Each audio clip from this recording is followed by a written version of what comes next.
oh God, how do I say it? Like Sam has just such this beautiful energy of really holding you and really seeing you and being really present with you. And she just has this deep, deep, deep wisdom, but also access that I really appreciate.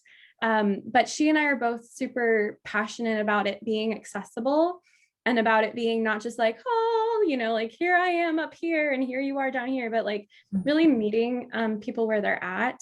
And she's just honestly like one of the most patient, understanding people. She has a lot of, because like I said, I coach her as well. So, I've looked at her chart and she has just this really beautiful scorpionic energy of being able to go to like deeper places than most people can, but still keep it really grounded. So I'm a big fan of Sam. I love her. Well, thank you for that introduction. I'm sure Samantha will appreciate that as well. What's interesting, a little final note, is that how we are unique as entrepreneurs, as spiritual entrepreneurs, is that it's all rooted in our chart too. And when we start understanding more of the chart, we can really shine light and embody that and bring that in. And that's what makes us unique and wealthy spiritual entrepreneurs. Absolutely. Yeah, I could not agree more. And I just want to say, like, thank you so much for having this beautiful lineup today. And it's so cool to see people on live, and taking the time out for themselves. And I think at the end of the day, like that's what it comes back to, is it just comes back to investing in yourself, investing in time with yourself, getting to know yourself on an even deeper level, and just loving every single little bit of your own story and your own life, your own life cycles. And yeah, just all that, every single one of us has so much to contribute and offer. So thank you so much, Carrie. It's been so nice connecting to you too, and like getting to know you from our Thank, brief interactions. thank you, Catherine. Yeah. You're beautiful. So without further ado, Samantha Calvani, intuitive business and abundance mentor, creator of Divine Abundance Code. She helps entrepreneurs gain the confidence to make bold decisions in their business by showing them how to trust. That's a common theme today. Their divine feminine intuition and healing what is holding them back from owning their worth so they can naturally claim new levels of abundance. Samantha, or is it Sam? I think you go by Sam. Thank you so much for being here. All the way from Australia down under. So it's April 13th.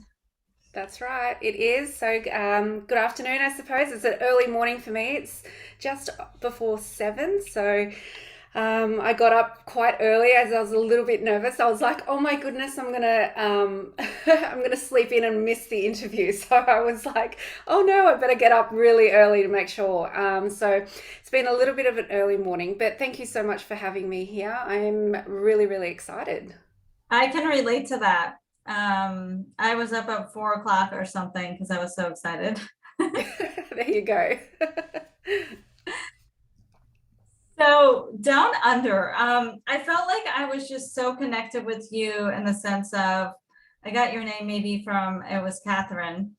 hmm And there was this like soul alignment. I wasn't quite sure why, but I knew you had to be here as well today. And what you do is that really deep, important work in the world.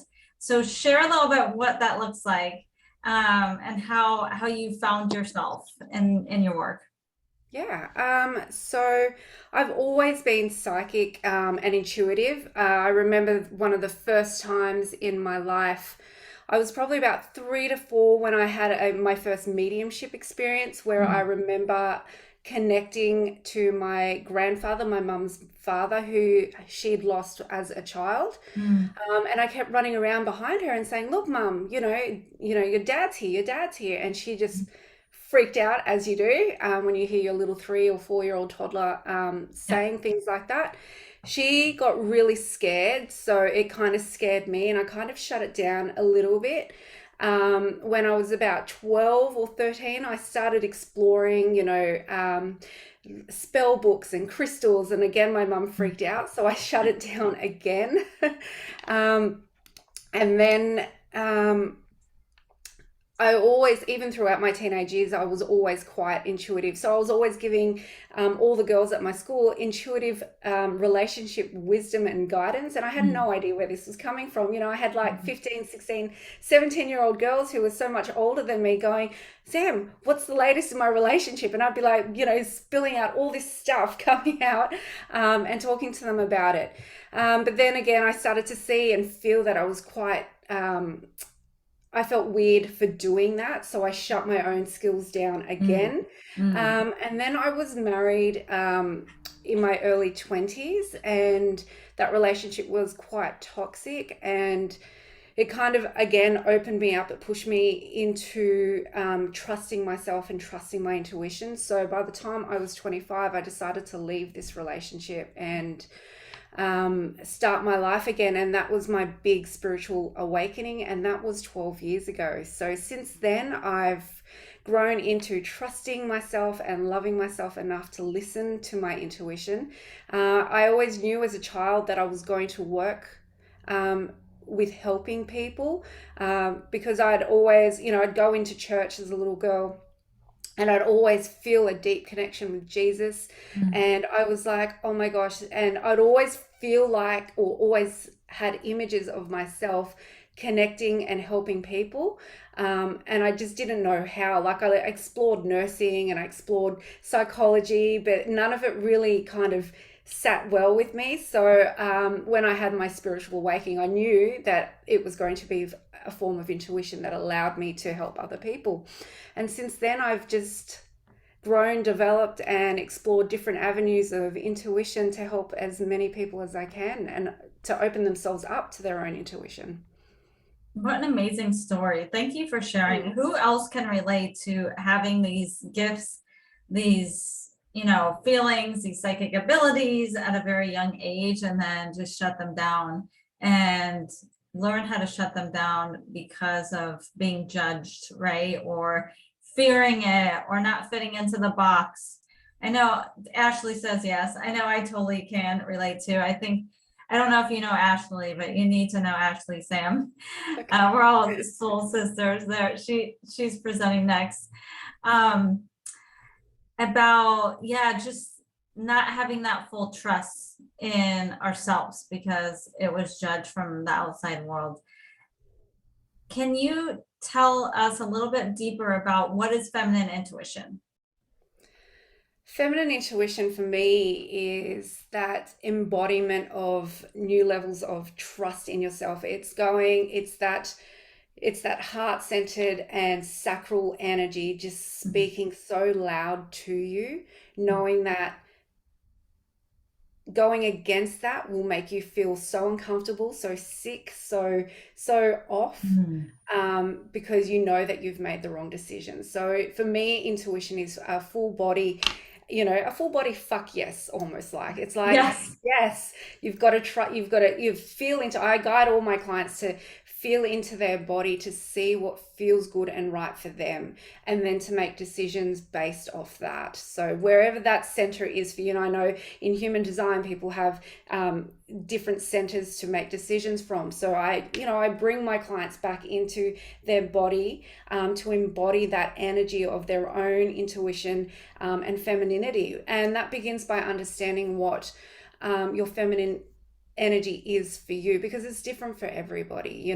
For me personally, self-care is a big thing. I love getting a massage. I love having, just having someone just touch all my sore spots and just, release tension in my body. For me, that's like connecting deeply to myself, because then I know that I'm stress free and I can really just have that time to connect at a deeper level within myself. So, understanding what feminine energy is for you is really, really important. No, but it looks unique to each and every one of us with that embodiment. That's what Catherine was saying. Like some people it's in the heart. For me, it's in sacral and root.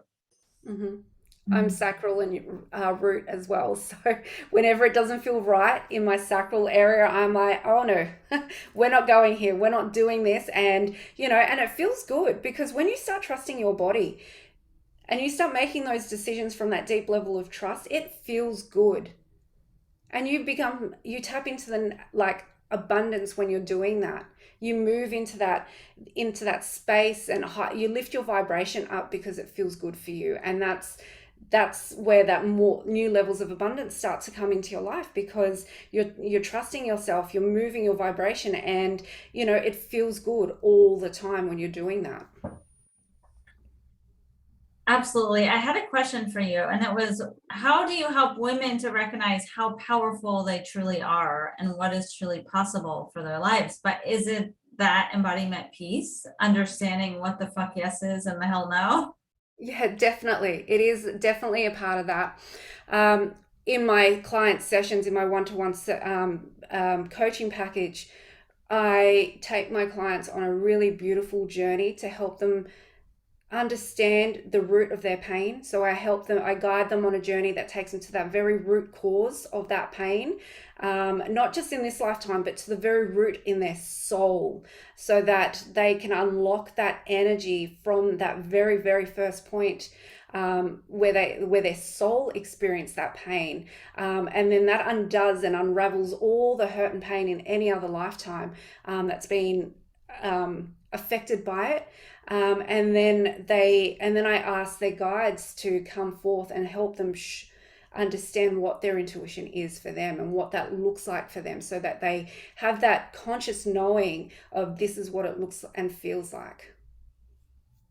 So getting to the root of the soul, and so it's not just getting to the root of this life experience.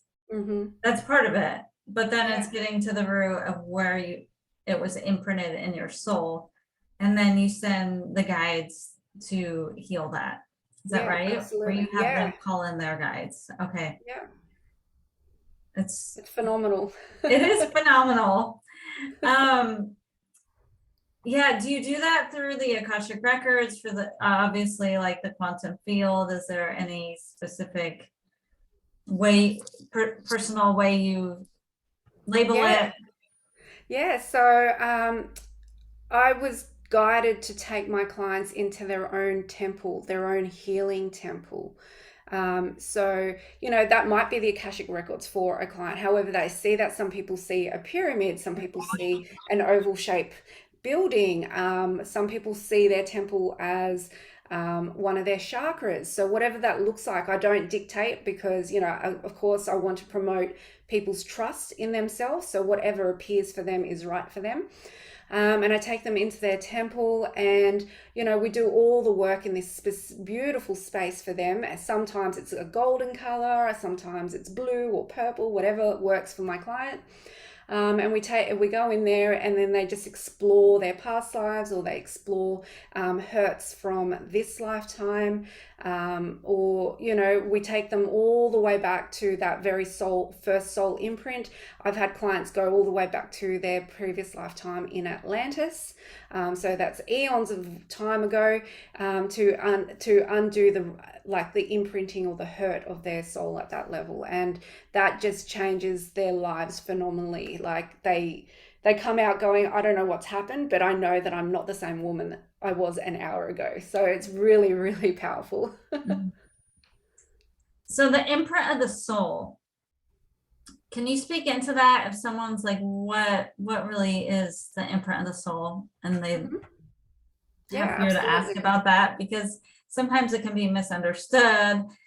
Just Yeah, sure. So the imprint, like when we experience any form of trauma in our life, in any lifetime, it's trapped.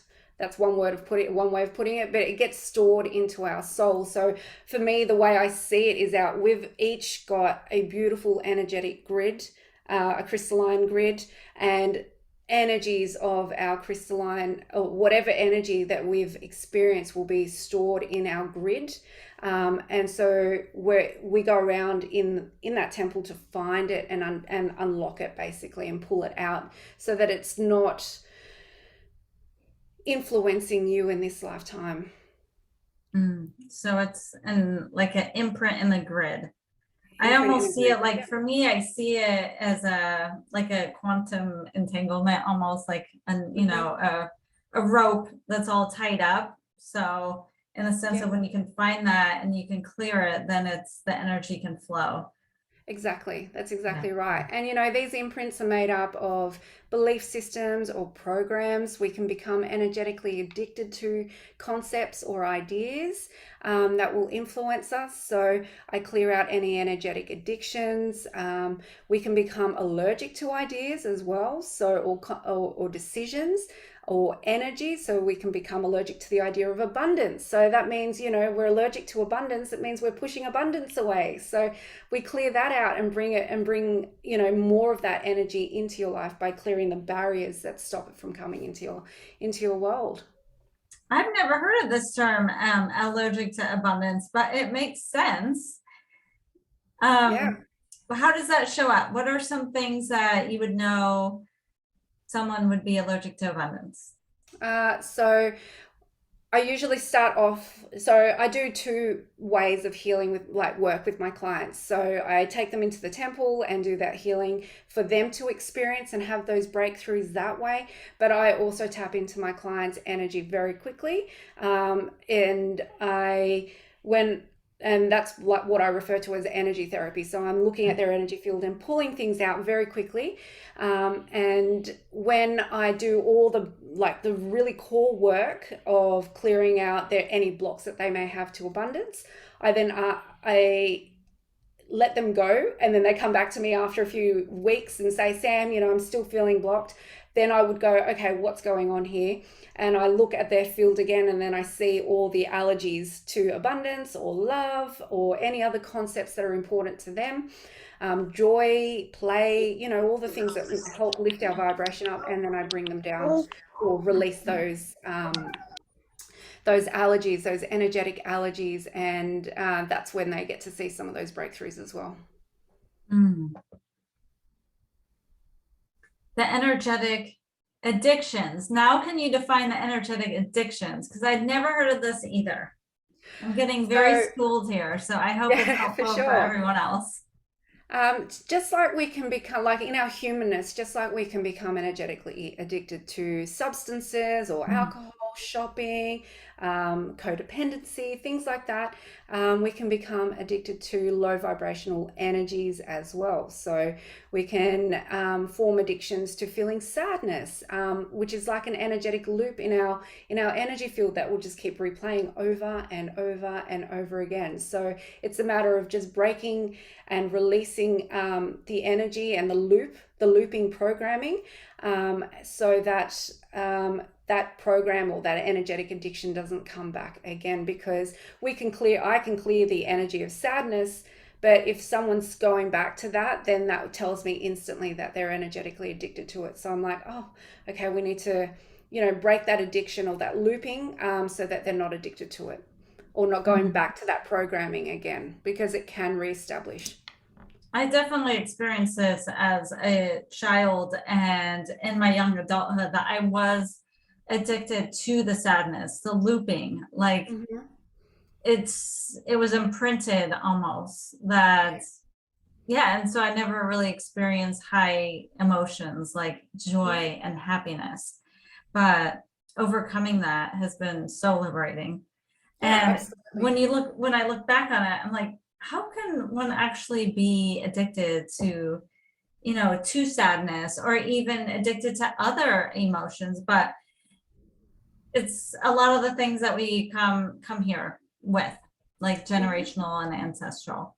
Absolutely. We inherit all these things or bring it back from different lifetimes. And, sometimes we have no idea why. When I explain to my clients, oh, look, you created this energetic addiction from a previous lifetime, they're like, wow, now I have a better understanding of myself. And then they feel better because they know it's not theirs. It's not something that they experienced, or because a lot of people question themselves. They start to say, well, why am I addicted to this struggle? Or why am I addicted to this hurt? Or, why can't I ever get happy or feel happy? Because, they understand it. Yeah, they do. They understand it in the end. So it's really powerful. Well, I think this ties into the next question I was going to ask you about why is it hard for new entrepreneurs to earn their worth and really see their value? Well, there's the first thing that comes to mind is the generational trauma of worthlessness. Catherine touched on this. Women specifically have been told for eons of time that they don't have a place in society. That's changed a lot in the last 50 to 60 years, but there's hundreds, thousands of years of trauma in relation to that. So that's all trapped in our energy field. We may have experienced trauma from our parents, specifically our mother. So it's a very strong mother wound as well. And past lives, our past lives have a lot of influence in terms of what we experience here on this earth. There's a lot of karma to break, personal karma to break, in overcoming that. So when it comes to charging, it's charging our worth or charging, for our services. It's scary because I'm just drawing on my own experiences. When I first started as well, it was scary because I was fearful of rejection and I was fearful of being judged for charging. Now it's like, no, actually it's fine. I can charge what I need to and be okay with it because I've overcome that. But for someone who's starting out, it is like, it's that fear of being judged and rejected. Mm-hmm.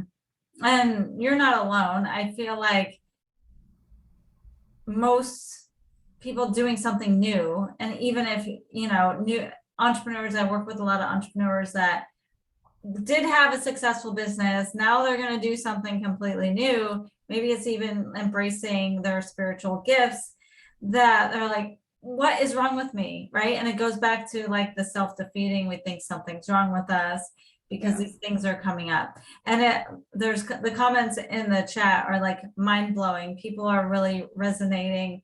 And I think even shining light on some of these things that you don't see in online marketing, right?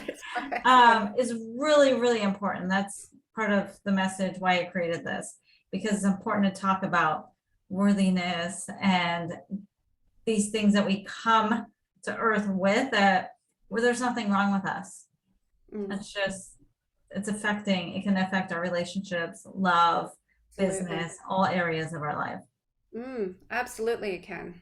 Yeah. So someone mentioned here, I feel like I'm in the loop of that generational worthlessness. My father traumatized me by calling me worthless on a number of occasions when I was growing up. It still affects me to this day. So for someone that, what type of feedback would you give? What type of advice? For that, I would find a level of acceptance and forgiveness for their father in this instance, because we can't change the past, and to help us move forward, we need to allow a level of forgiveness for our own peace, for our own sanity, for our own growth and development, because as painful as that is, there is always a lesson to be learned from that. And it could be the lesson of being resilient and going, actually, no, stuff you, I am worthy, and I'm going to show myself, and I'm going to empower myself to break through that. Worthlessness is actually very close to my heart. It's something that I experienced quite a lot through my relationship with my own mother. And she was quite aggressive, and created a lot of trauma for me, physically, mentally, emotionally, and even spiritually, because she always, she called me a witch, and called me that, still occasionally calls me a witch, from a very young age, because I was always looking at things in a different way. I was always intuitive. When I was 12, I was looking at spells and witchcraft, like in a lighthearted way, as a 12-year-old does. And she would always hurt me by calling me all sorts of names. So, like that, made me feel so worthless. But through my own work, through my own healing, she actually ended up apologizing to me a few weeks ago. Mm. She realized how her, and I hadn't done anything, I hadn't brought anything up to her. I'd found all this forgiveness and love and just said, you know what, I've got everything to gain from this relationship, because in the end, it actually served my soul and served my purpose, because I have become so compassionate from those wounds that that's why I can actually hold space for other people, because I know that people want to be seen, they want to be heard and held. So when my mum apologized, it actually, I was so neutral. She was actually hysterically like crying and just beside herself. And she's like, oh, I'm so sorry. I felt so guilty all these years. And, I sat there looking at her from a place of neutrality. And she just, our relationship developed another level as a result because of the work that I did. And that started with forgiveness and acceptance of the past. Mm. What great advice. I have experienced this too. When we work on ourselves and find that forgiveness and self-love, it works in the quantum where you're sending out the energy and the vibration for them to heal as well. It is magical. It looks magical, but it is also science, right? With the quantum physics. It does happen. Like it opens up the space, like we were talking about this morning, when we clear out things within our own field, it's clearing and opening space for other people to come in and have this symbiotic relationship. Now, what I was feeling for Christina was I needed to grab my rose quartz in the heart chakra. So I think that it's a lot of opportunities to heal in your heart chakra with that self-love, like you said, forgiveness. If you have Absolutely. rose quartz, or get some rose quartz. Yeah, Really. rose quartz is really beautiful. I've got it everywhere. I don't know if you can see it behind me, but I've got a portal, Oh a yeah, crystal portal, is and that all there's rose rose quartz quartz? chunks everywhere. Yes. Yeah. So Allow it's nature to do its work. absolutely. Any additional questions for Sam? She is just you're like an encyclopedia. You're like the Google of the universe, just like the Akashic records. Do you work in the Akashic records as well? I do. Yeah, Okay. I do. Yeah, And do you work with spirit guides and bring them in for your clients? I do. Any specific ones you would like to recommend?